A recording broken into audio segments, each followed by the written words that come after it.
Good morning, everyone, and this is Stephen Holden with WPCSD News. Since June is Pride Month, we've decided to cover a topic that involves the progression of LGBTQ rights in the United States, and the movements that have fueled those rights to where they are today. The issue we've decided to cover is the advancement of the Equality Act, a bill that is currently awaiting the debate on the Senate floor. The bill amends the Civil Rights Act of 1964 to prohibit discrimination in employment, housing, education, and various other public services on the basis of sex, sexual identity, and gender identity. Because it extends the benefits of the Civil Rights Act to many queer people facing discrimination, the bill's passing is incredibly important to members of the LGBTQ community and has received the support of many LGBTQ advocacy groups. However, the bill is not without its fair share of opposition, with resistance coming from religious institutions and organizations, as well as some single-issue women's groups. How did the bill come to be? How do Americans feel about the bill? These questions will be answered, but in order to do so, we must first examine a brief history of LGBTQ rights in the United States.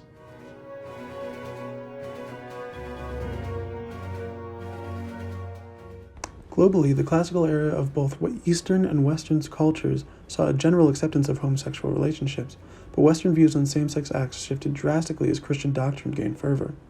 Cultures under the growing influence of Christianity began to treat such behavior as immoral, heretical, and punishable by death, as suggested in the book of Leviticus. In Christian Rome, Emperor Theodosian declared in 390 AD that homosexual acts were henceforth illegal and punishable by public burning. Edicts such as those would be the inspiration for future legislation that persecuted sodomy and homosexuality in the Middle Ages and the Renaissance, on threat of death. Although most laws throughout history that sanctioned harm towards queer people were predominantly targeted towards homosexual men, other queer identities were persecuted as well. In the mid-1200s, Christian theologians determined that while not literally stated in the Bible, lesbianism was a sinful and unnatural act, and thus subject to harsh punishment. Cross-dressing, or gender variance at that, was also seen as unnatural, further justifying the oppression of queer people. Today, we have enough of an understanding of sexuality and gender identity to ascertain that some of the individuals throughout history persecuted by anti-gay authorization may have identified differently if the contemporary understanding had existed at that time. The historical lack of understanding regarding queer identity is a primary reason why LGBTQ persecution throughout history seems so focused on homosexual men, because while it is evident that most of the laws put in place were enacted to punish homosexual behavior, the identities of the people affected by these laws is something that will remain lost in antiquity. With the Enlightenment era, ideas challenging traditional beliefs began to grow. In 1785, British philosopher Jeremy Bentham, as depicted here, wrote the first appeal for sodomy law reform, in which he stated that homosexual acts were a victimless crime and thus should not be subject to any criminal charges. Ideas similar to Bentham's went on to inspire the ideals of post-revolutionary lawmakers in France, and in 1791, France became the first country to decriminalize homosexuality. But as the Revolutionary era progressed into the latter half of the 1800s, society in the late Victorian age was holding itself to a strict moral esteem centered around gender roles and familial values, which meant that there was no widespread acceptance for homosexuality or gender variance. At that time, queer people were forced to keep their identities hidden, as laws punishing gross public indecency provided the justification for authorities to target individuals of the same-sex persuasion. However, the rigidity of that era was not without opponents. Secret gay societies in London, like the Order of Cheronia, helped create a network of queer activists that would work on the advancement of LGBTQ rights. While secret gay advocacy groups in the United States did not receive as much success as their British counterparts, progress was still made in the creation of a unique culture surrounding what queer communities there were. William Dorsey Swann, a gay activist born into slavery, pictured here, was the first person known to call themselves a drag queen. Swann began to throw drag balls in Washington, D.C., which were subject to mass arrests and raids by the police. Even despite the setbacks he endured, Swann would eventually be the first person to pursue legal action to defend LGBTQ people's right to assemble, challenging the social and moral rigidity experienced in American culture, which reflected that from Victorian society in England. After World War II devastated the queer community of Europe, post-war society saw the birth of many new gay rights organizations across Europe and the United States. For the first time in its history, the United States witnessed the creation of public LGBTQ organizations and publications. The movement for gay rights encouraged action for equality under the law through peaceful demonstration, with marches in support of the movement taking place throughout the 50s and 60s. The latter half of the 60s also saw an increase of bisexual visibility and transgender awareness. The counterculture era of the 60s that fostered social activism for new, more radical causes, like the anti-war movements and Black Power movements, also provided the inspiration for newer, more radical approaches to the gay liberation movement. These approaches contributed to the Stonewall riots of 1969, in which LGBTQ people at the Stonewall Inn in New York fought back against abusive treatment by the police, which is often considered to be the turning point in gay liberation. Immediately after Stonewall, organizations were created in response to the need for a more cohesive community. The most prominent of these organizations was the Gay Liberation Front, which practiced incredibly vocal activism, with chapters soon spreading to cities across the Western world. Stonewall had brought about a stronger community for LGBTQ people in America that would set in motion a slow but steady shift in the way queer people were addressed by society. Throughout the 80s and early 90s, the queer community was ravaged by the AIDS epidemic. Many queer activists died of AIDS, leaving in their place younger, newer leaders who saw a return to the radical approaches that sponsored Stonewall. The radical organizations that were created during the epidemic, like the AIDS Coalition to Unleash Power, or ACT UP, were centered around advocacy for victims of AIDS, research into the virus, and more government support for those suffering from AIDS, as early in the epidemic, government support was almost non-existent.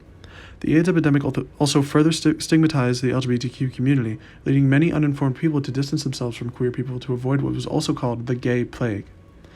The gay liberation movement would come out of the epidemic without ever truly healing, but nonetheless stronger and more connected. In the 90s, the Don't Ask, Don't Tell law that banned openly LGBTQ soldiers from serving in the military proved to be a setback for the advancement of gay rights. It was around this time that activism for gay liberation experienced a shift from the radical practices of the movement in the decades prior.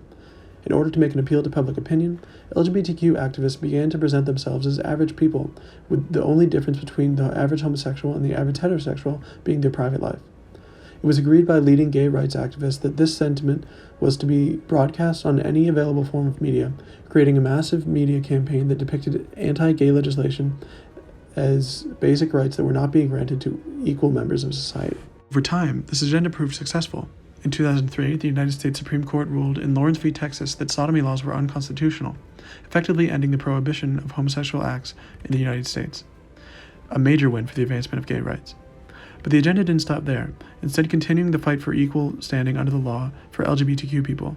In 2010, Don't Ask, Don't Tell was repealed, allowing gay and lesbian people to serve in the military without fear of being discharged for their sexual orientation. Activists continued to fight for gay equality while advancing with the media campaign, the success of which was seen in polls from 2011, where public approval for same-sex marriage was, for the first time, above 50% in the nation. The biggest success of this campaign came on June 26, 2015, when the Supreme Court ruled in Obergefell v. Hodges that state-level bans on same-sex marriage were unconstitutional, and thus, same-sex marriage became entirely legalized. After Obergefell v. Hodges, the movement saw continued success in the advancement of rights for queer people, but now with more attention being put on the rights of gender minorities and other individuals whose identities were not as visible as gay, lesbian, or bisexual members of the community. In 2016, a longtime ban of trans individuals in the military was lifted, and although the ban was reinstated in 2017, the ban was lifted once again in 2021. Since 2015, there's been a push by American politicians and activists to provide security for sexual and gender minorities in a variety of socioeconomic and political areas, exemplified by the protections against a wide range of discrimination granted to the LGBTQ people under the Equality Act. Even though the LGBTQ community has come a long way, there's still much that must be done to further gay liberation. LGBTQ rights are not solely for queer people living in the United States or the rest of the Western world, and organizations are now beginning to promote their efforts globally.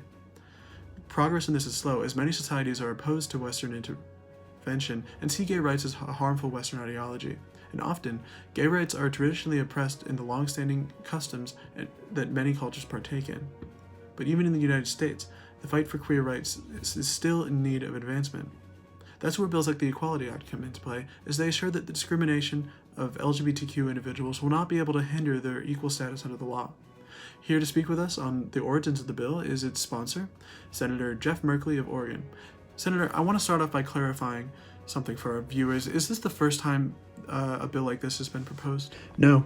Actually, this isn't even the first time that this exact bill has been proposed. I've introduced the Equality Act to the Senate 3 times prior to this time, which were all unfortunately unsuccessful. But talks about amending the Civil Rights Act to include protection against discrimination based on sexual orientation or gender identity have been going on since the 70s. Only now is it getting done. I see. Now, you say that past attempts at getting the Equality Act passed have been unsuccessful. What sort of opposition is holding this bill back? Well, politically speaking, there's significant opposition coming from the Republican Party in the House and in the Senate. Now, the bill has been successful in garnering some Republican support in the House, which is something I'm very proud of, but most of my Republican colleagues are staunchly opposed to getting this bill passed. When we were trying to get the bill passed in 2019, then President Trump made it clear that he would veto the bill if it ever landed on his desk, and every single time, debate on the issue has been suspended by the Senate Republicans who opt to allow the bill to die in committee. But those were times when the Senate had the majority in the Senate. Has anything changed now that Democrats are in control? There haven't been many dramatic changes, no. While Democrats do have the majority in the Senate, it's a very small majority, which means that we would need at least 9 Republican votes to get the 60 votes that we need, and there's no telling how moderates like Senator Manchin will vote, so we need as many votes as we can get. That being said, we have a better chance now of getting the bill passed than we've ever had before, which is definitely a sign of hope. Now, Republican opposition to the Equality Act has made the argument that the recent Supreme Court ruling in Bostock v. Clayton County, which states that discrimination in employment on the basis of sexual orientation or gender identity is prohibited, supersedes the Equality Act. How do you respond? Well, I want to preface by saying that the ruling in Bostock v. Clayton County represents a huge leap forward for LGBTQ rights, which is something that I'm very happy about. But the Equality Act takes things even further by prohibiting discrimination in public accommodations and federal programs. It even expands the federal definition of public accommodations to include retail stores, banks, transportation services, and healthcare services. And it additionally assures that religious freedom laws can't be used as excuses for LGBTQ discrimination. Claims that this bill is in any way unnecessary are not only attempts to subjugate the importance of the democratic process in our legislation, but are acts of bigotry. Senator, assuming the bill is passed, can you describe how you see the bill being carried out in the future? Simply put, I see the future of this bill providing opportunities for every individual to thrive in our nation, and a much brighter horizon for the LGBTQ people of America. But this can only be achieved if we rally around this bill right now and assure that it gets passed. All right, Senator, thank you so much for your time. Oh, well, thank you for having me on the show. Now, there's no denying that the Equality Act faces an uphill battle in the Senate, but the outpour of support for the bill has been expansive.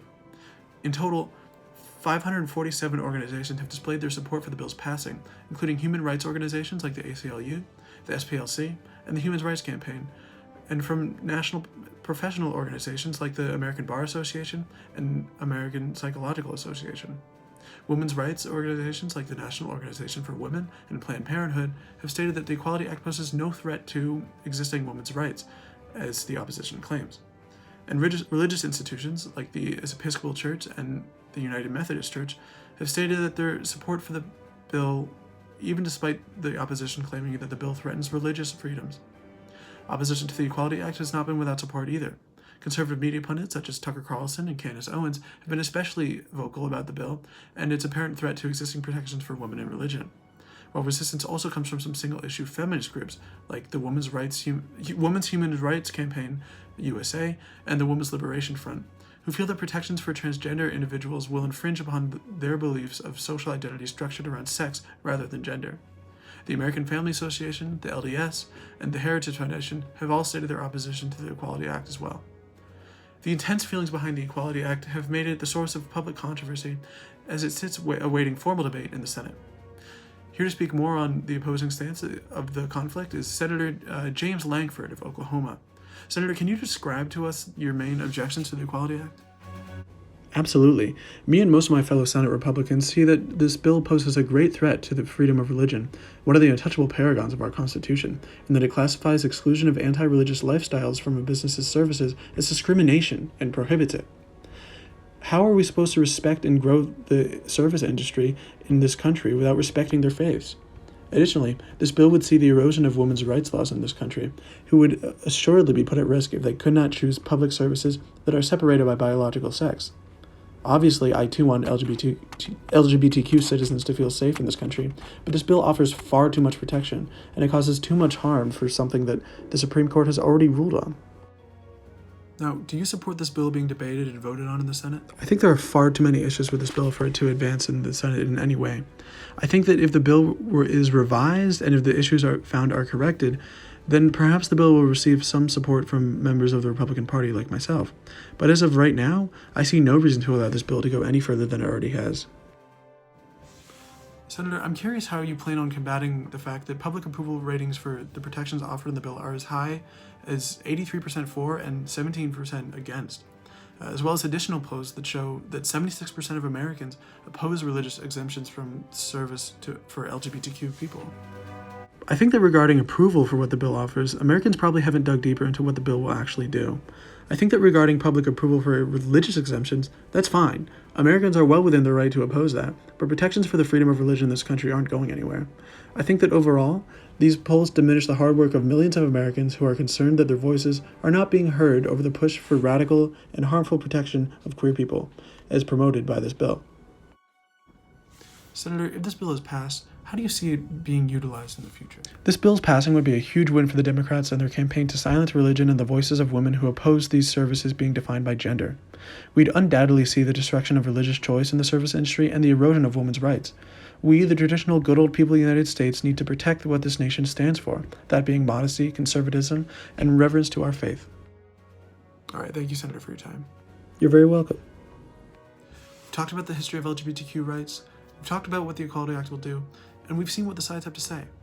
This Pride Month, the Equality Act rests in the hands of the Senate, but there's still more that you can do. Write letters to your senator voicing your support or opposition to the debate on the Equality Act. Participate in protests, either for or against the Equality Act. Do whatever you can to make your voices heard and participate in this great democracy of ours. This is Stephen Holden of WPCSD News, signing off.